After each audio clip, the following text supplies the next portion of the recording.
Muito boa noite, eu sou André Pinheiro e estou mais uma vez com vocês falando sobre autismo com muito carinho e com muito amor. Nessa semana eu fiz um vídeo com um tema novo e antes disso eu quero pedir para vocês que se inscrevam em nosso canal para vocês receberem mais informações não só sobre autismo, mas sobre curiosidades, famosos, informações e também para vocês também dar um like, um gostei aí que vai ajudar bastante no nosso trabalho de palestras e informações sobre autismo e divulgações. E também comente no nosso fórum, ok? Então essa semana eu fiz um vídeo novo, né? É um tema novo que várias mães me pediram, me escreveram através das redes sociais pedindo esse tema, já faz um tempinho, então eu fiz esse novo tema.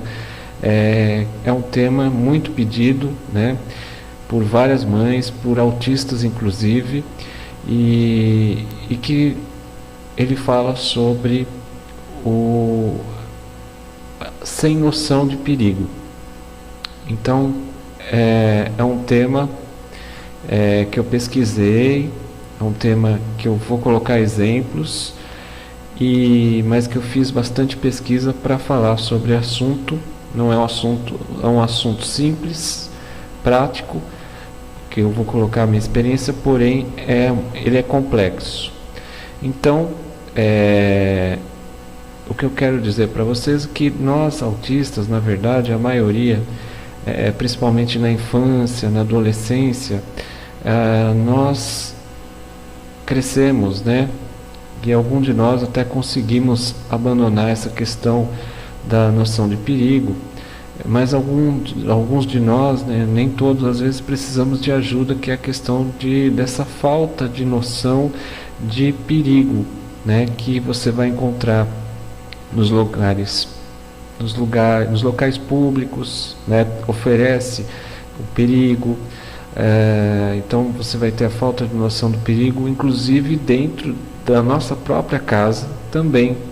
Né? Tem pesquisas que dizem que há um grande perigo na própria casa. Então é isso que nós estamos falando, né, nessa semana, nesse novo vídeo.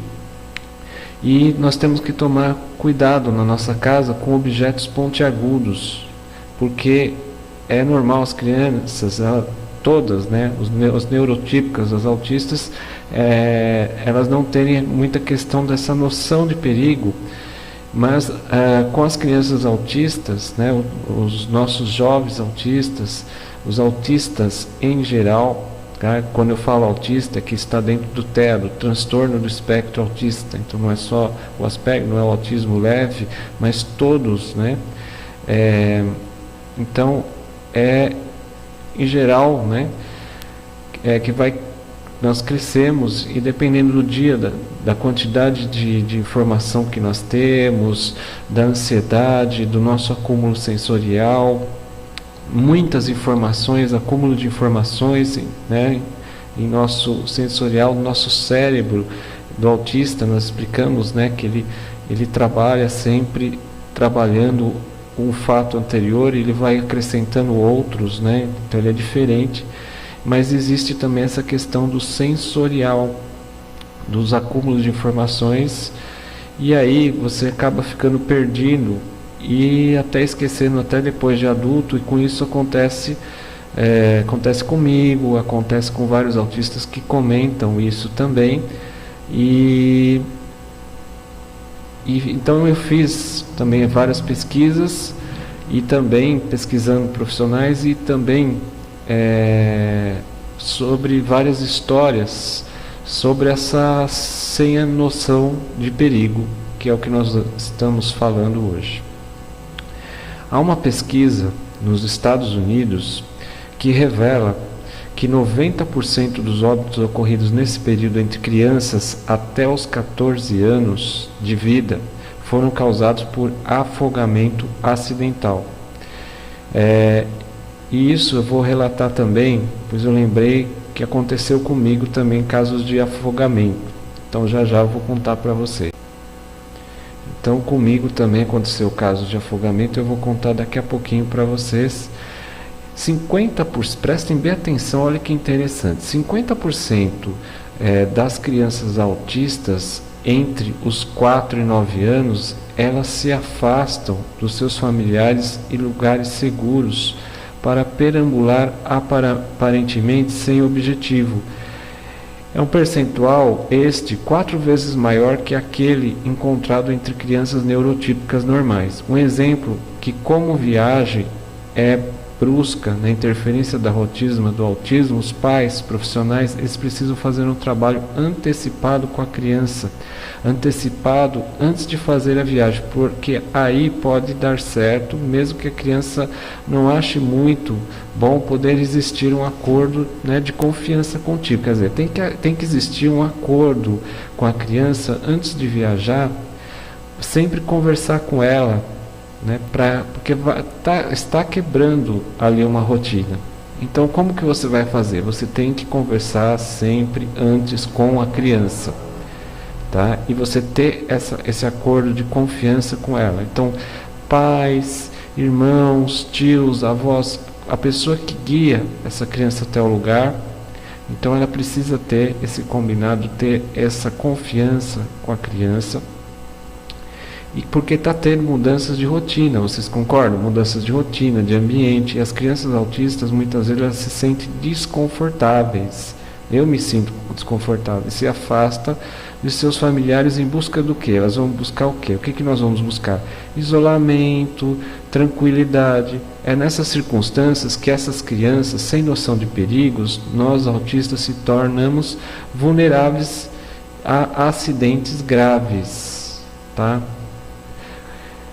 Então, como nós autistas, nós adoramos a água, adoramos rios, amamos o mar, a gente costuma ir para a água, procurando água nesses momentos para acabar com a nossa ansiedade.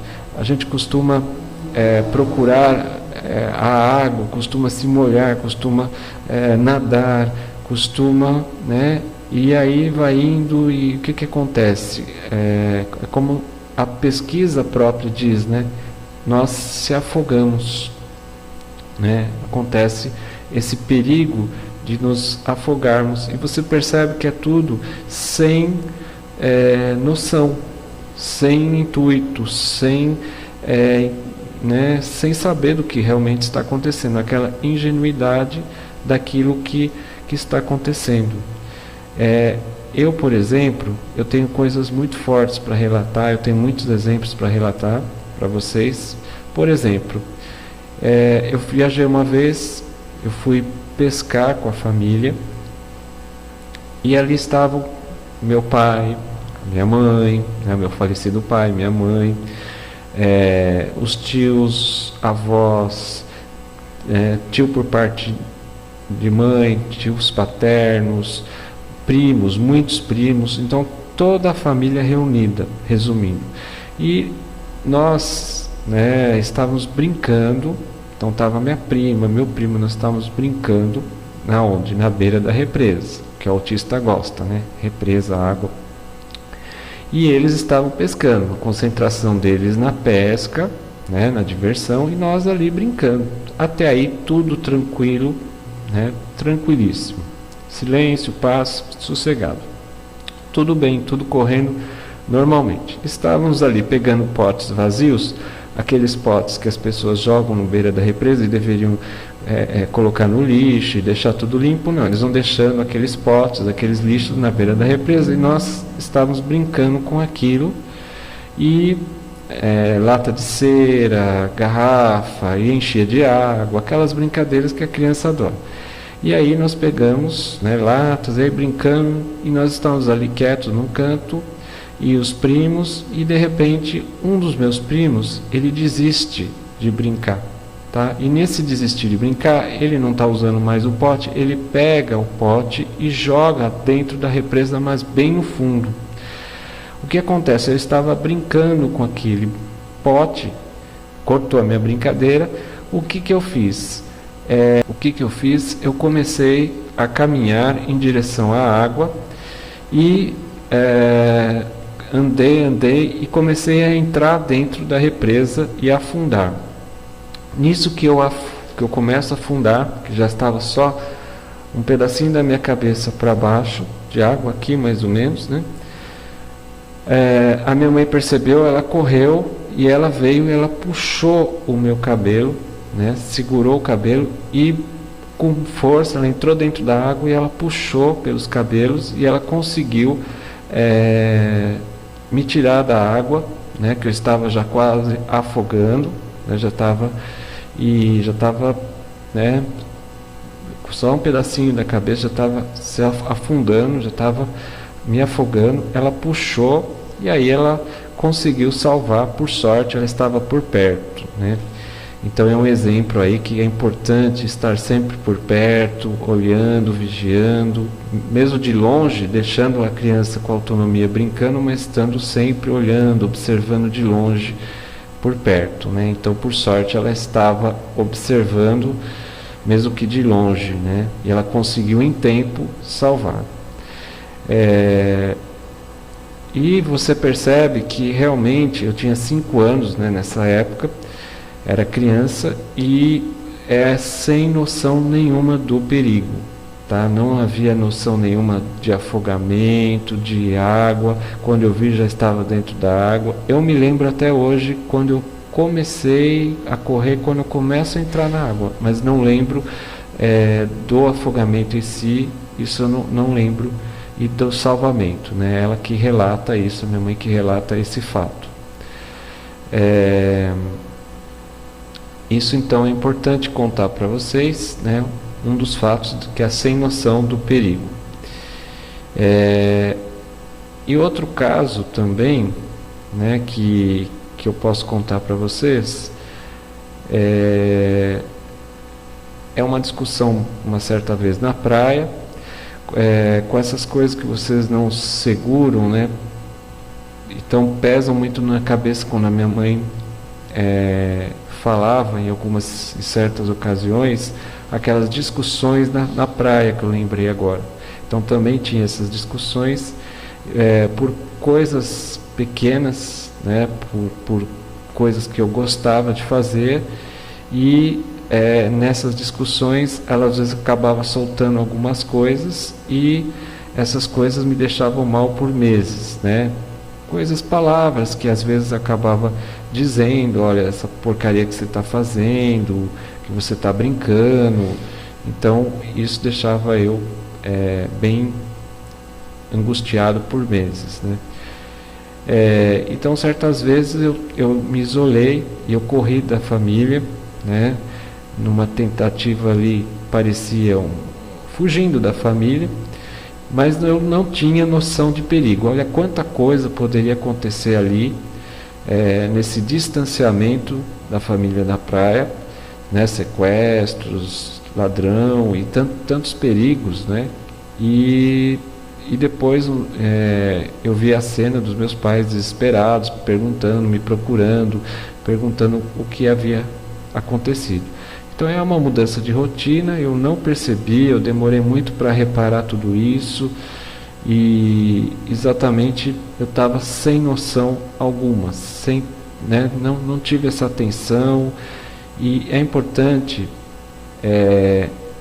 os pais, os profissionais terem atenção, respeitar o momento do autista, nosso momento de ficar ali com os movimentos repetitivos, as nossas estereotipias, as próprias brincadeiras ali da criança, as nossas brincadeiras, e ninguém gosta, né, de que seja interferido. Eu comento muito, converso muito com os autistas e ninguém gosta de ser interferido, né? As pessoas não gostam da interferência. Mas é importante, né, que você esteja sempre por perto, esteja sempre à vista, porque a noção de perigo, né, é realmente fraca, né? Nós temos esse ponto, infelizmente nós temos esse ponto fraco, né, na questão da noção de perigo, né? Sem a noção de perigo, que é o que nós estamos comentando, e quase todos nós temos isso, pelo que eu converso, né, com os autistas, os pais. E também eu tive um caso também da infância, Eu vou relatar mais um caso. Eu tinha por volta de uns 6 anos e nós construímos uma cabana na casa do vizinho. Nós amarramos com cordas e colocamos uma machadinha para apoiar e segurar a barraca, e sem noção de perigo, não percebi o corte da machadinha. E nós colocamos essa machadinha para apoiar ali o teto da barraca, né, que era um plástico, né, e ela de repente nós estávamos brincando e ela caiu, e aonde ela foi cair? Na minha cabeça, né? E ela cortou fundo e eu não senti absolutamente nada.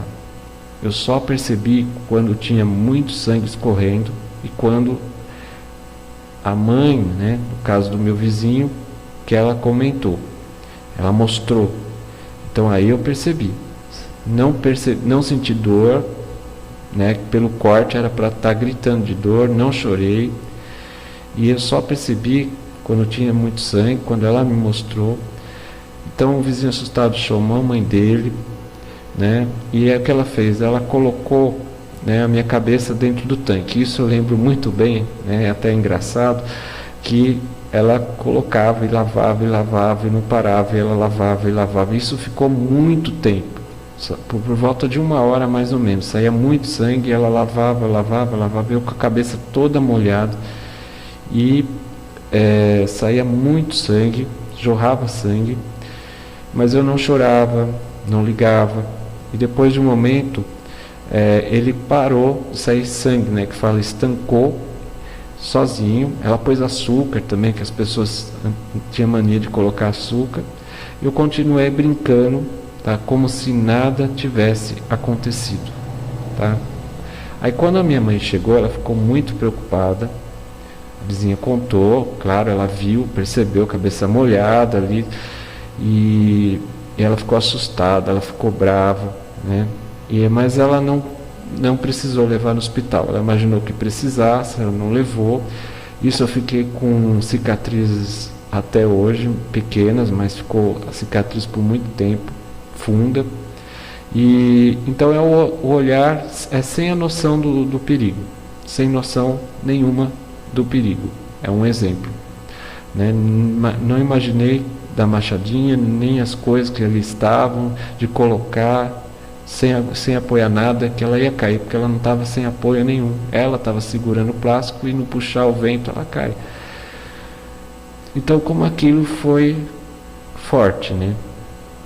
E eu, André, não tive a mínima noção, né? E agora, há pouco tempo também, isso não para, né? É constante na nossa vida. Eu passei também num ponto de ônibus, na verdade do trólebus, e eu desci, e isso eu passei por um ponto de ônibus, estava em direção a uma casa de uns conhecidos, e de repente eles vieram me esperar, eles estavam do outro lado da rua e começaram a gritar, mas eu não sabia o que era, não percebi, e eu fui ao encontro deles.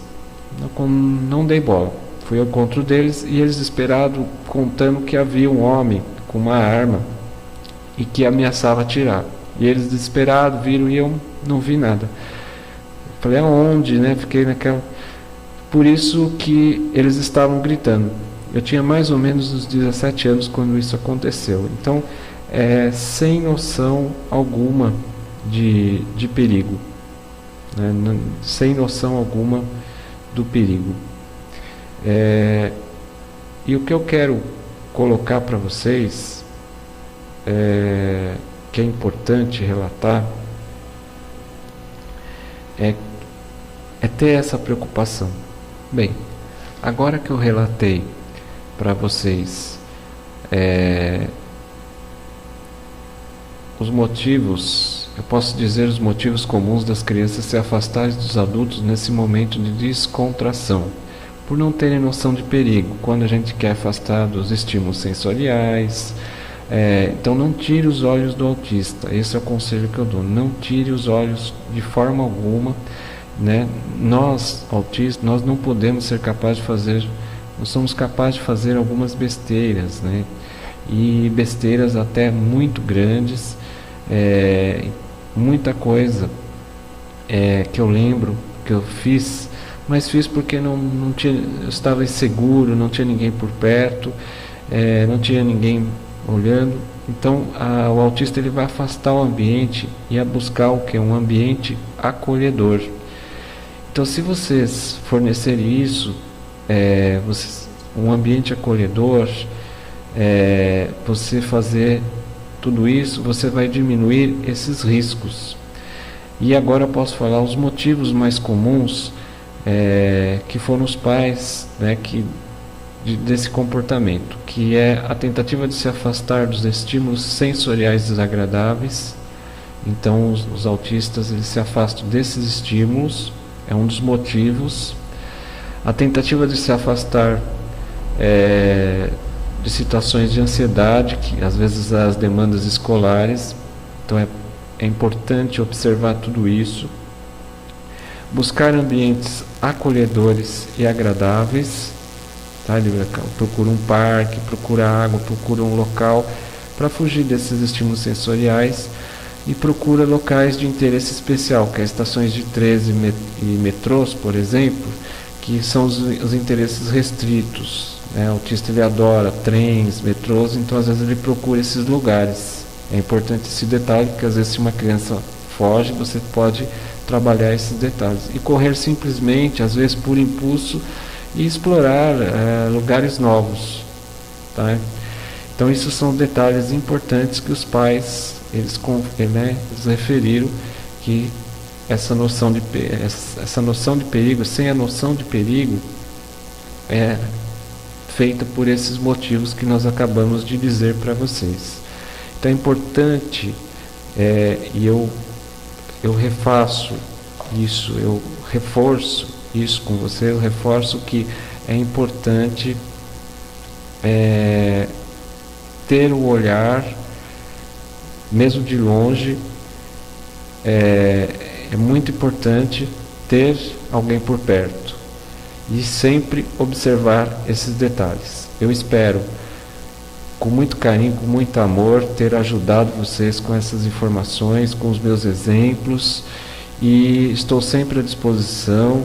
Participe do nosso canal, se inscreva para receber mais vídeos novos, mais informações, dá um like para nos ajudar, e também não deixa de participar do nosso fórum com perguntas, com informações. É muito importante utilizar o nosso espaço aí embaixo do fórum.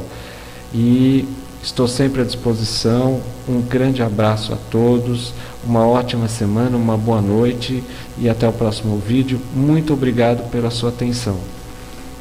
Um forte abraço.